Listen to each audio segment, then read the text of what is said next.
Ecotourism as a business. Structure of the ecotourism industry defined for the purposes of this text as a business that directly interact with the ecotourist to facilitate the ecotourism experience from the planning stage through to completion.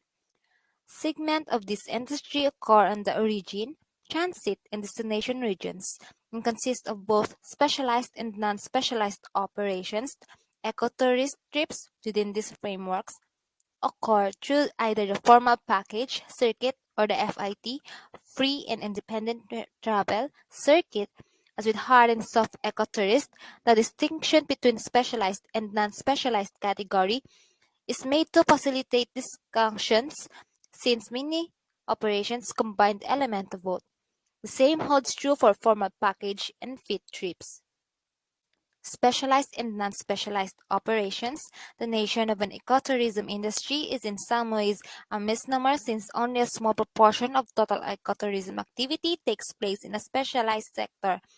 No hard data is available, so these figures estimate the portions of ecotourism activity in each industry segment that is specialized and non-specialized.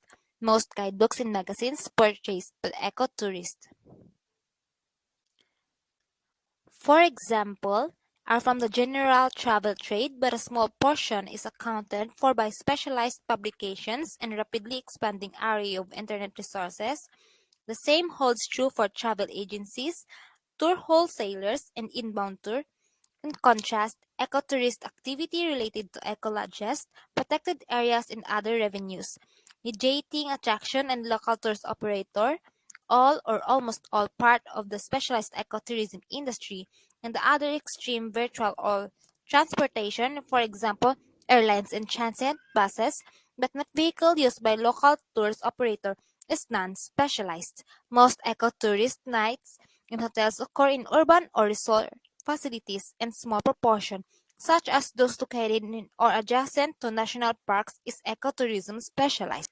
Formal package and fit travel. A substantial proportion of ecotourism activity, particularly in the arena of international travel, proceeds along the formal package tour trajectory. This involves mediation by travel agents, tour wholesalers, and inbound tour operators. Before the use of accommodation, local tour operators and attractions and destinations arranged by these mediators.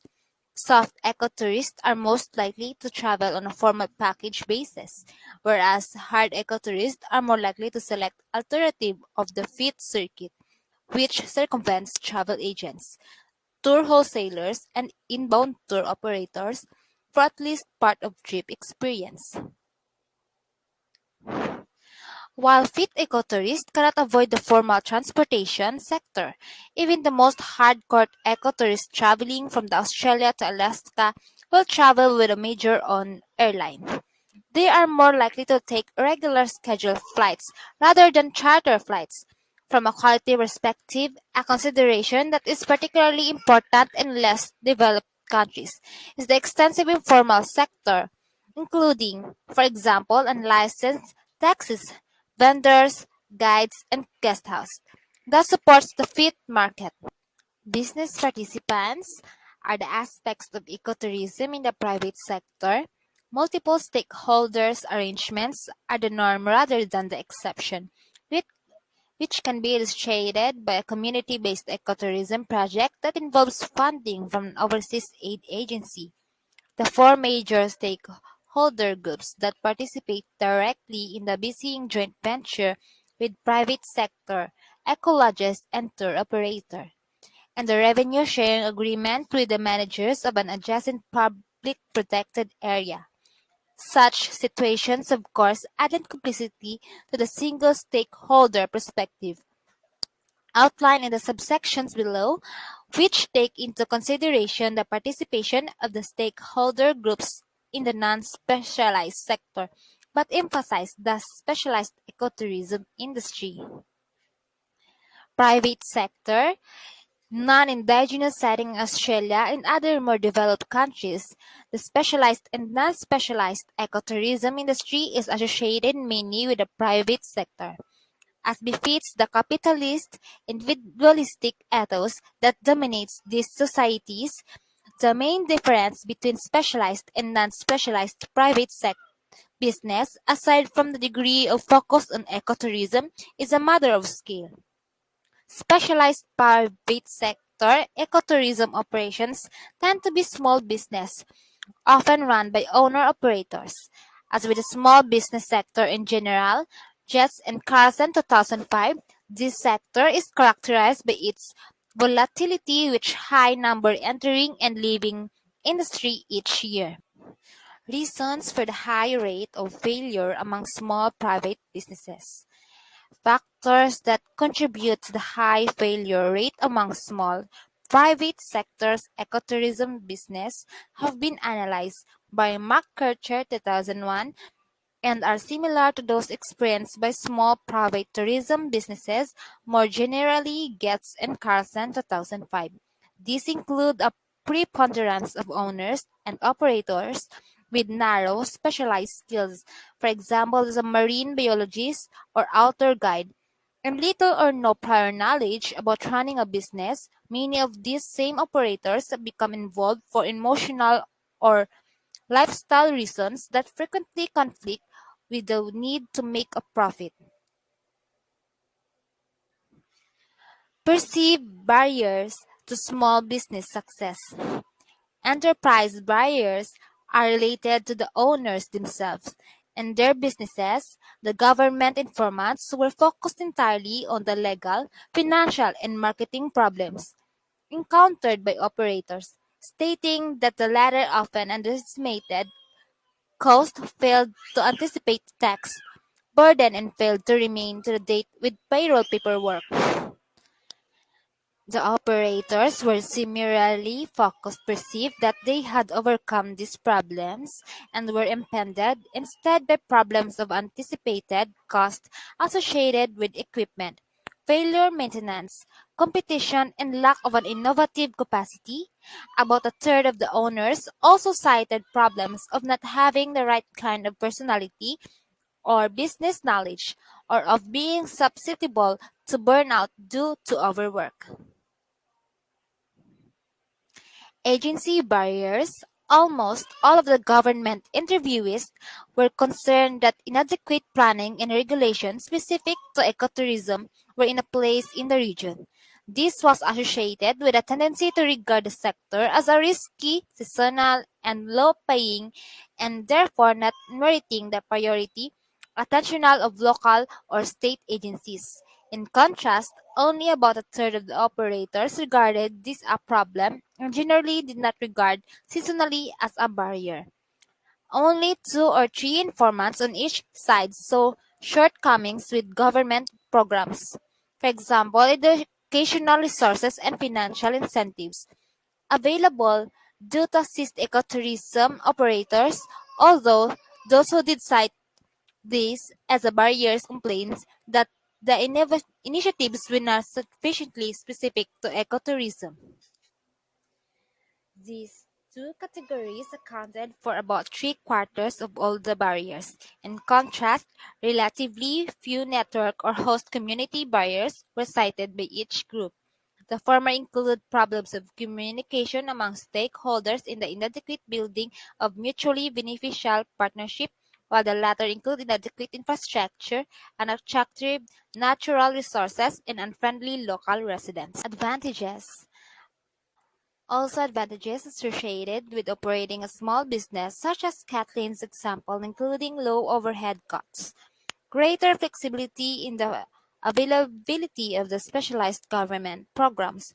Family-owned businesses are further assisted by the possibility of free labor from relatives, while locally owned businesses often have an intimate knowledge of place that provides authenticity and enhances the visitor experience, leading the possibility of positive word-of-mouth promotion that partially compensates for weak ties with the tourism distribution system.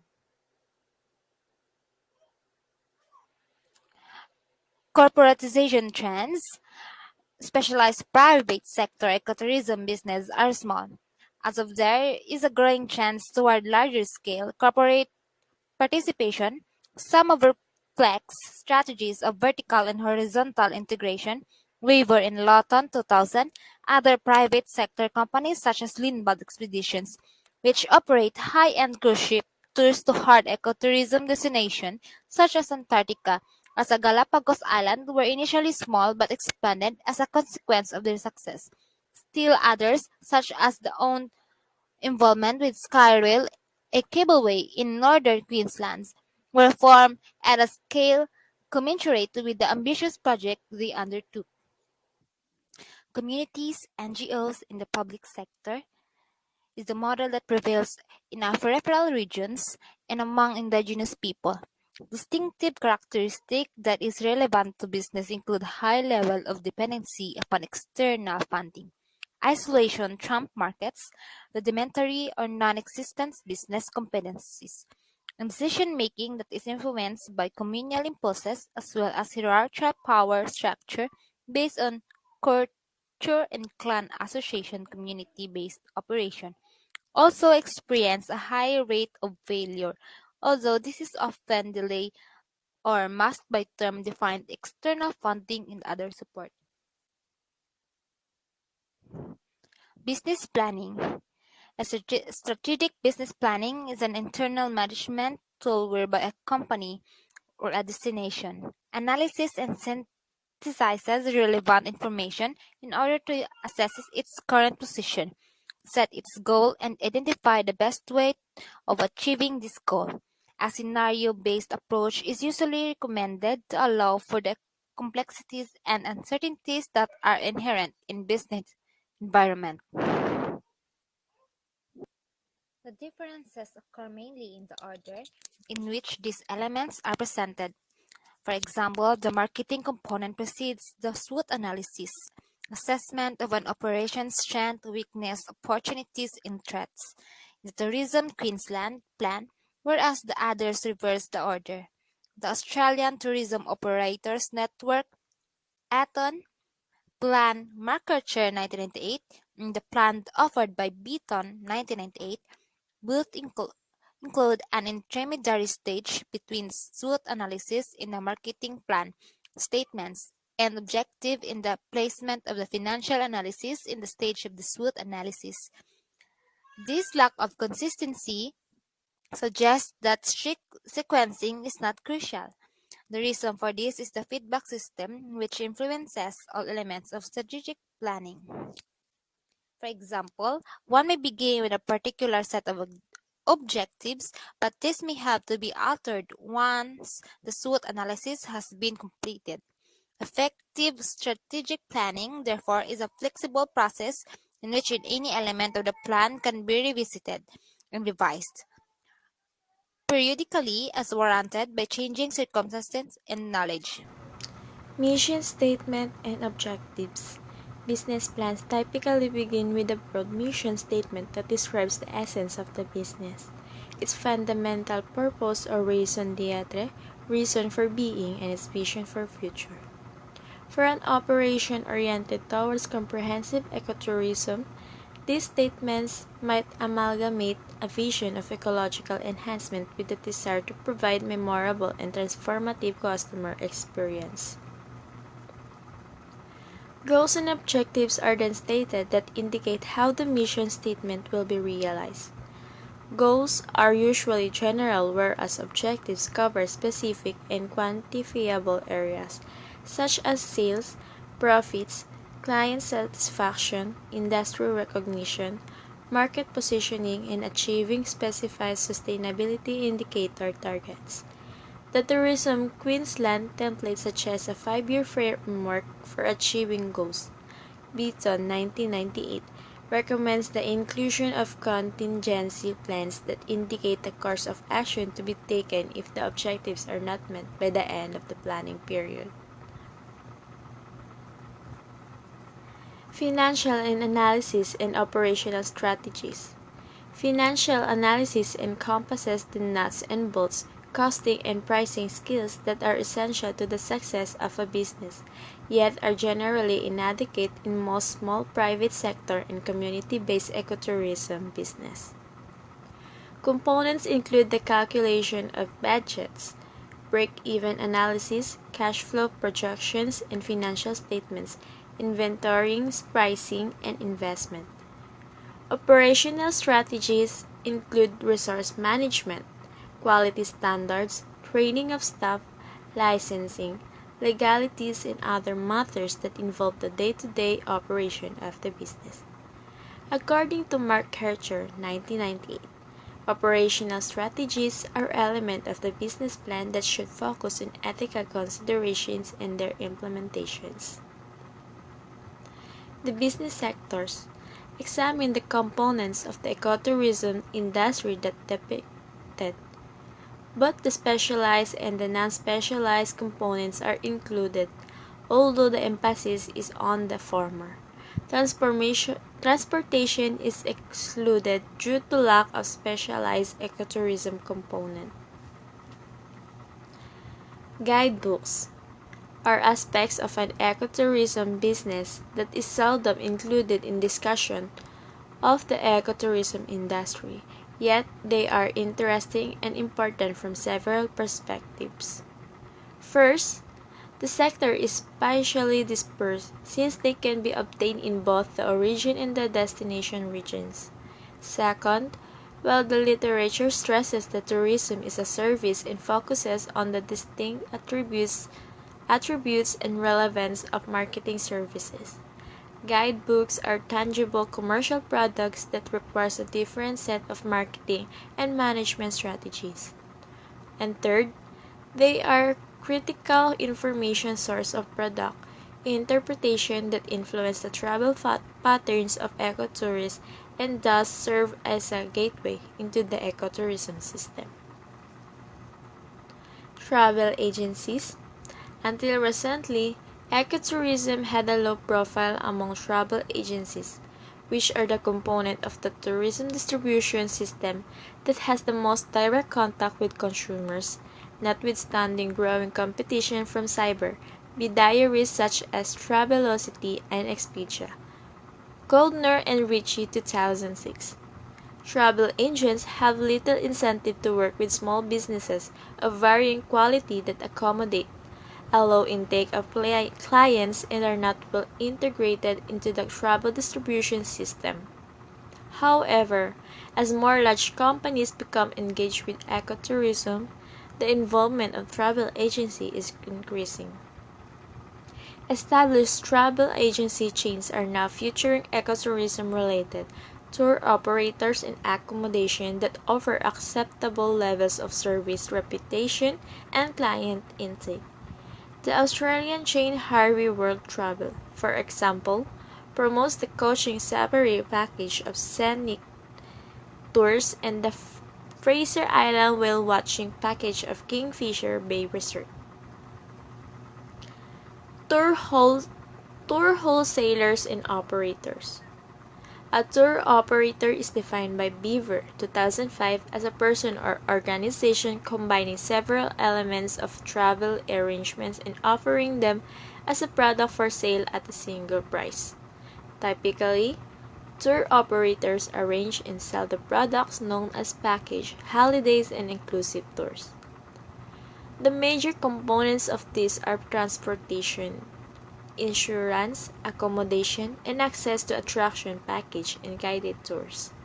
Higgins, 2001, makes a distinction between outbound tour operators, tour wholesaler, inbound operators, and local tour operators, and observes that an ecotourist may use any of these or circumvent this element of the tourism distribution system altogether by using informal FTI circuit.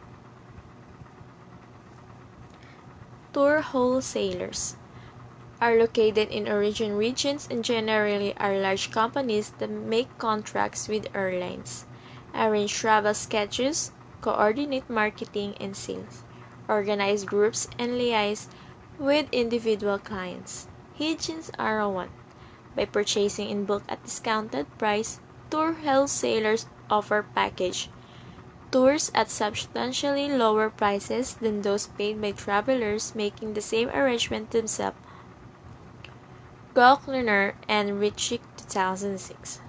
Volume purchasing also allows tour wholesalers to be selected with respect to suppliers and influential in facilitating the sustainability of tourism and hospitality industry.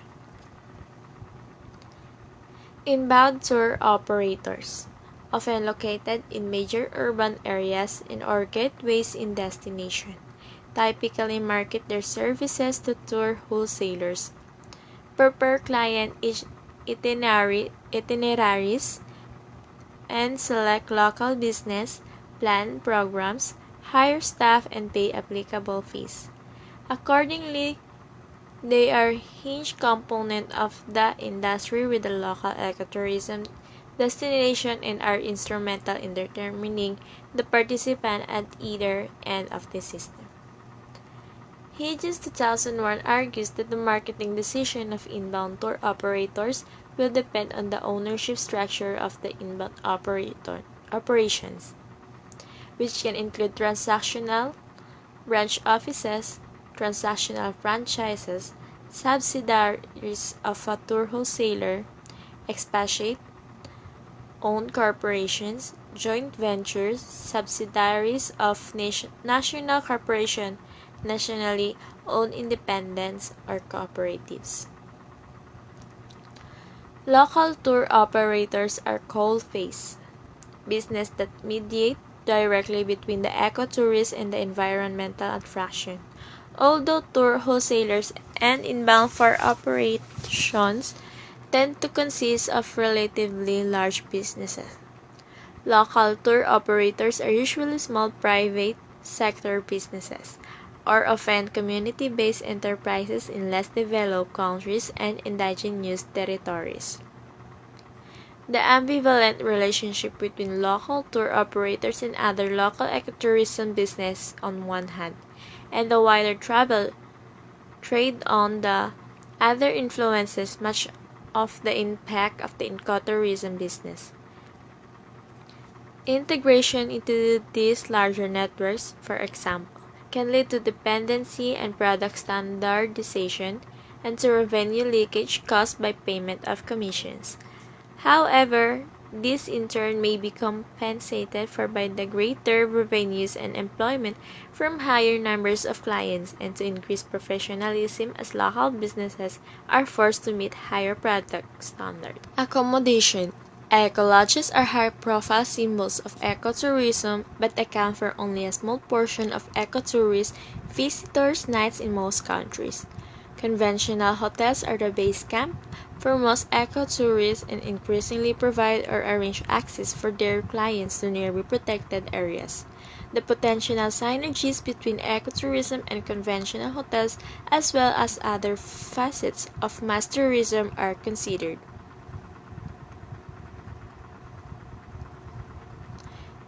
There is confusion over the meaning of the term ecolodges. Russell, Bottrill, and Meredith, 1995, defines nature-dependent tourist lodge that meets the philosophy and principles of ecotourism. However, the other sources define an ecolodges less by activities its patrons and more by its adherence to the principles of environmental and possibly sociocultural sustainability. By this criterion, a small medium-sized facility catering strictly for hunters, business retreats, or adventure tourists could qualify. Prototype ecolodges under the first definition, such as Stanley Selenga's Maho Bay, U.S. Virgin Islands, opened in late 1980s. Over the following decade, an image of ecological stereotype has emerged: relatively small, private sector ownership tending towards the luxury end of the market, architecturally imbued with a local sense of place, proximate to a related undistributed, high-order protected area, sensitively sited to complement its natural surroundings, and operated in an environmentally sensitive way in which green design is pervasive as they appear to be especially well suited to the structured eco-tourist market.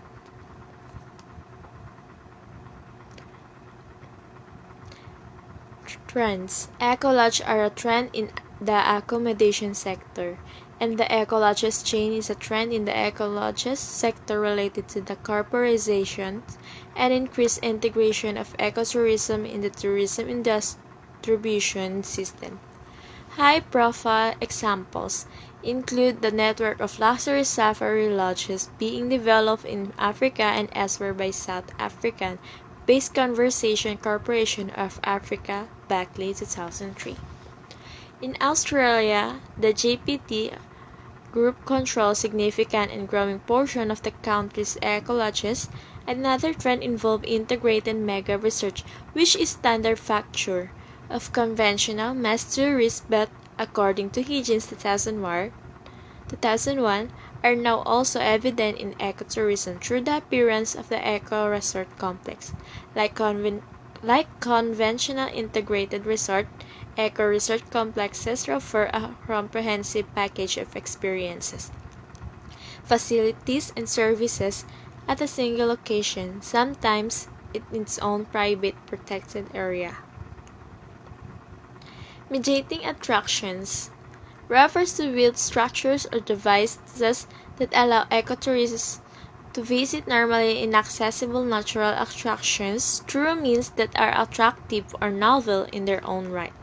These devices may be wholly or partially located in protected areas, and they may be further classified as fixed or mobile.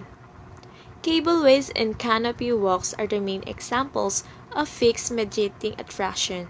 The 420-meter-long tree-top in Walpole Nornalo National Park, Western Australia, for example, hosted more than 1,300,000 visitors between 1996 and August 2003, come 2004. Quality control is a means through which ecotourism can attain legitimacy with green consumer markets, environmental NGOs, local communities, government, and other stakeholder groups. Related mechanisms are positioned along a spectrum that ranges from the weak and informal to the strong and formal. Movement towards the latter indicating increased professionalism and credibility.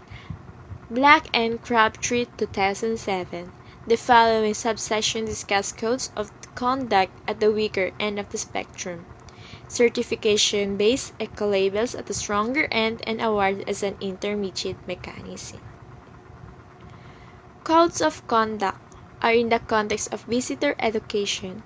As a mechanism for influencing the behavior of private sector businesses, they become popular throughout the tourism industry during the early 1990s in conjunction with the emergence of the sustainable development model. As with tourist codes, industry codes are criticized as mechanisms that are emasculated by their emphasis on voluntary adherence, self-regulation, non-existent penalties, and lack of specific directives or timelines. Moreover, because the costs of writing and displaying a code of conduct are extremely low, they potentially represent an effective vehicle or corporate greenwashing. Certification-based ecolabels. This defines ecolabels as a method to standardize the promotion of environmental claims by following compliance to set criteria, generally based on third-party, impartial verification.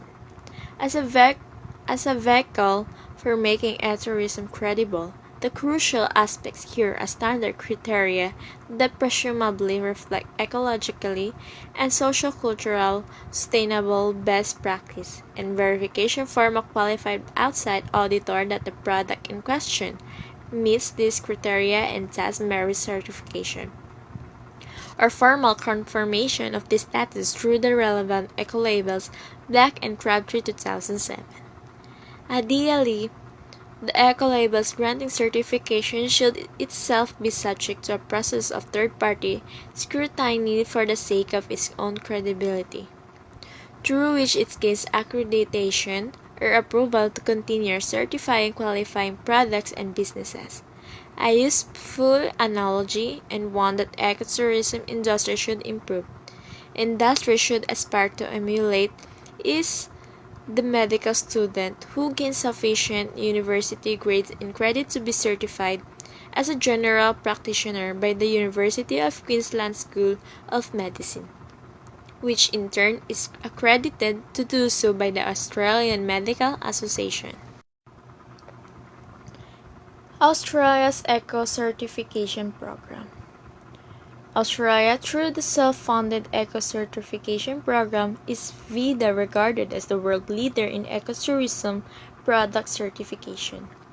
Introduced in 1996, the National Ecotourism Accreditation Program, or NEAP. The Eco Certification Program is managed by an internal committee of Ecotourism Australia, the national industry peak body. As of late 2006, certification was provided at the regular and advanced levels for ecotourism accommodation, attractions, and tours, the focus being on specific products of companies rather than the companies themselves to encourage a broader ethos of sustainability. A nature tourism category of certification is provided. Ecotourism Australia 2006. The application procedure is based on self-assessment of various criteria as listed in the application document, see below, and supported by 2 qualified referees. According to Black and Ham 2005, 10 elements are essential for a certification-based eco-label. A credible, committed, and well-resourced eco-label sponsor. Provision of tangible benefits to potential recipients, and effective communications of these benefits to the latter. Affordable and reasonable fees for application, certification, recertification, and annual renewal, rated to reflect different certification options, example, basic or advanced. A range of assessment options, example, in-person, video, written, and so on. A sufficient network of qualified third-party verifiers or assessors to make recommendations about certification. Administrative structures and processes that are simple and user-friendly for applicants, assessors, and certifiers. An accompanying code of conduct that reflects the Ecolabel agency's principles and goals. A stipulated time frame and set of criteria for eligibility to apply to be certified and recertified. Business planning that incorporates marketing and implementations. An eco-label title and logo that are attractive and easily recognizable. A more process assessment is provided by Bulkley 2002, who argues the effective eco-labels must have sufficient guts, that is substantive, and teeth, that is, the capacity to ensure that only qualified products are awarded and allowed to use the eco-label. That's all. Thank you.